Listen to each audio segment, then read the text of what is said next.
Hola, ¿cómo les va?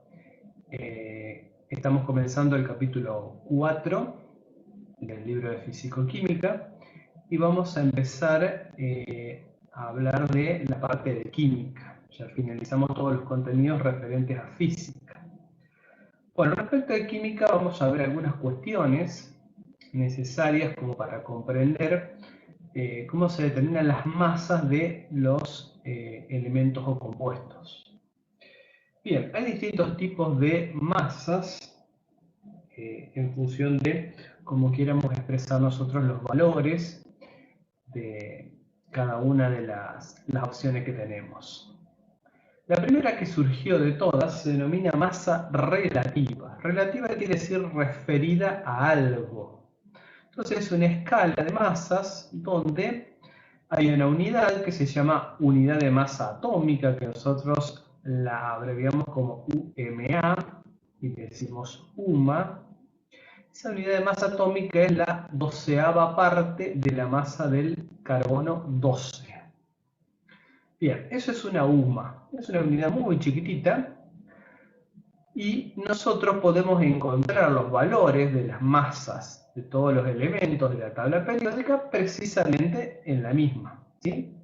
En la tabla encontramos para cada elemento su masa en unidades de masa atómica. Perfecto. Bien. Hay otros tipos de referencias en lo que hace a la medición de masas, porque precisamente nosotros necesitamos especificar las masas de una cierta cantidad de un elemento en gramos, que es lo que vamos a medir con la balanza. Entonces, ahí surge un concepto que se denomina mol. El mol es una unidad que representa cantidad de materia. Y la definición de mol nos dice que es la cantidad de materia que contiene un número de Avogadro de partículas elementales iguales.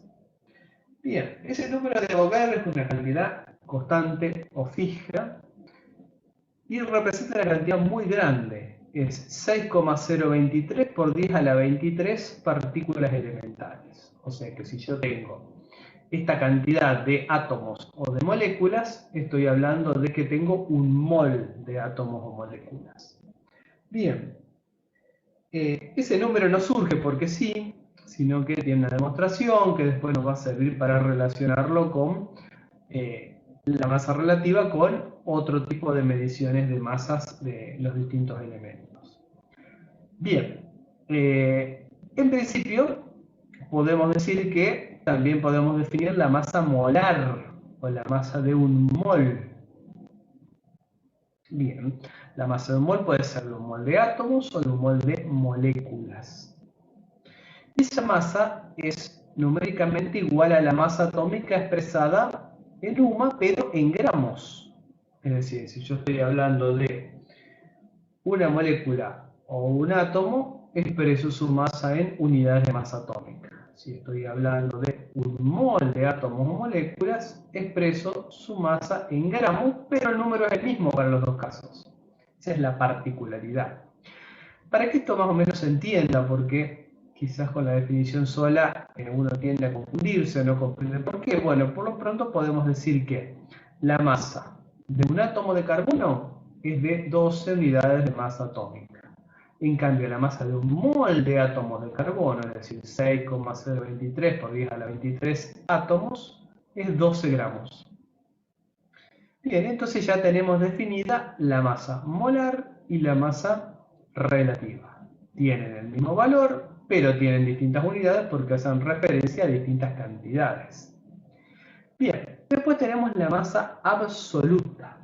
Esa masa absoluta es la masa de un átomo o molécula, pero expresada en gramos. Como un átomo o una molécula son cantidades muy pequeñas, entonces su masa va a ser un valor muy chiquitito.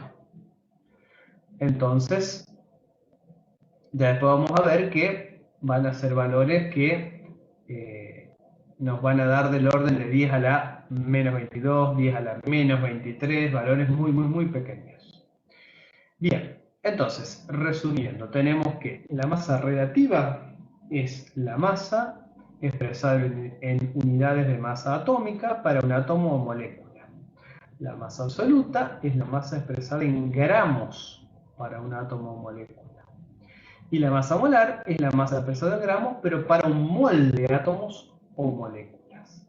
Bien, entonces ya con esto tenemos una breve idea de cómo determinar las masas de átomos y moléculas. Posteriormente, después en el próximo video vamos a hacer un ejercicio como para que queden bien claras las diferencias entre las distintas formas de obtener las masas.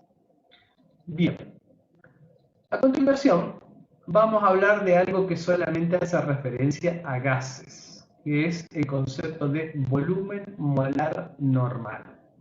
¿Qué sería el volumen molar normal? Sería el volumen que tiene cualquier gas independientemente del tipo de gas que se trate, por ejemplo, oxígeno, hidrógeno, cloro, nitrógeno. Todos los gases van a tener un volumen de 22,4 litros siempre que estén en condiciones normales de temperatura y presión, como nosotros lo abreviamos acá, CNPT, condiciones normales de presión y temperatura. O sea que todo gas que esté en la misma presión y la misma temperatura, que son condiciones que fijamos previamente, no cualquiera, tiene un volumen de 22,4 litros. ¿Y cuáles son esas condiciones? Bueno, nosotros vamos a considerar para la presión una atmósfera o 760 milímetros de mercurio, que es lo mismo. Y para la temperatura vamos a considerar 0 grados centígrados o 273 Kelvin. Bien, entonces, teniendo en claro que independientemente del gas que se trate, siempre que esté a una atmósfera y 0 grados centígrados, vamos a tener para ese gas un volumen de 22,4 litros.